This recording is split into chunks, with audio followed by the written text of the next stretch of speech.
Shift your paradigm, empower your life, and unlock your true hidden potential. Written by Dionis J. Rodriguez. Narrated by Dionis J. Rodriguez.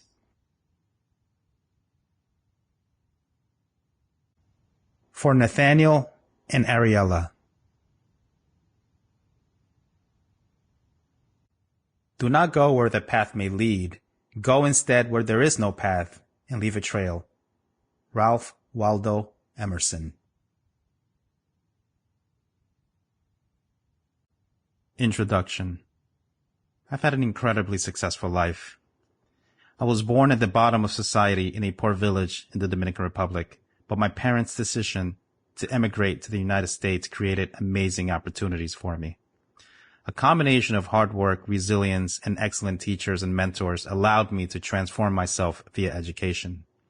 After graduating from Cornell University and Harvard Business School, HBS, I achieved great career success, working for institutions like AIG and other multi-billion-dollar organizations.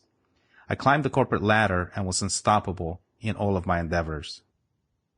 In 2013, 4 years after I founded and successfully led the Harvard Business School Real Estate Alumni Association, the school's newly appointed Executive Director of Alumni Affairs asked me to step down from my role as president of the volunteer organization I've thrown my soul into.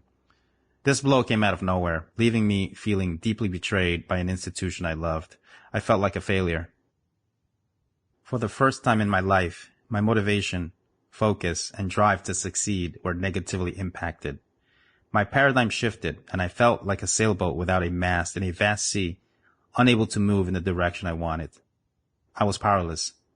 So I started to research motivation, self-awareness, and related topics in a desperate attempt to get my power and my life back. I searched deep within myself, looking for that strength I'd use to overcome past obstacles. Before all of this, I'd grown from an impoverished immigrant into a Harvard Business School alum and successful businessman. I was incredibly powerful. Everything had seemed easy, and then a single obstacle changed my personal lens. Even worse, I didn't understand why I felt that way or what I could do about it. As a result of this difficult experience, for the past several years, I've studied how people overcome significant obstacles to find their definition of success. What I have learned from countless books, articles, courses, and internal and external dialogues and other research is that humans are controlled by their paradigms. Our personal paradigms determine how we view, react to, and feel about life and the world. We develop our paradigms throughout our lives as we form a view of the world and interpret events in light of our general sense of ourselves, our consciousness, and our being relative to the world. Our personal paradigm is our philosophy of what progress through life is all about, and includes a definition of who I am at any point in time, what the world is like, and how I interact with it. Paradigms are essentially the internal mental infrastructure or computer mainframe, if you will, from which we view life, create feelings, filter experiences, and make decisions. The biggest complicating factor for all of us is that this is a subconscious function, controlled by past experiences and easily shifted by negative and positive emotions. Thanks to my mentors and teachers, I had powerful paradigms that helped me achieve my definition of success up until I failed. Otherwise, this negative experience would have prevented me from reaching my goals.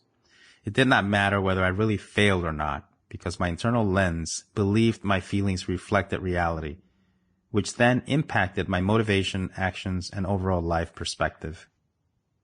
We are all slaves to our paradigms. I never got an official straight answer from HBS as to why they asked me to step down, but I was able to piece together what others believed happened after several discussions with folks from within the school as well as wealthy alumni who are major donors to the institution. Apparently, I was the brown face of a club that represented the most successful real estate alumni network in the United States and globally. I was not the right fit for the job because I am a person of color and come from an impoverished background, whereas they were elite, the most powerful real estate network in the world. I should have suspected a possible issue when, a year earlier, an alum and major donor, likely worth hundreds of millions of dollars, casually told Sample complete. Ready to continue?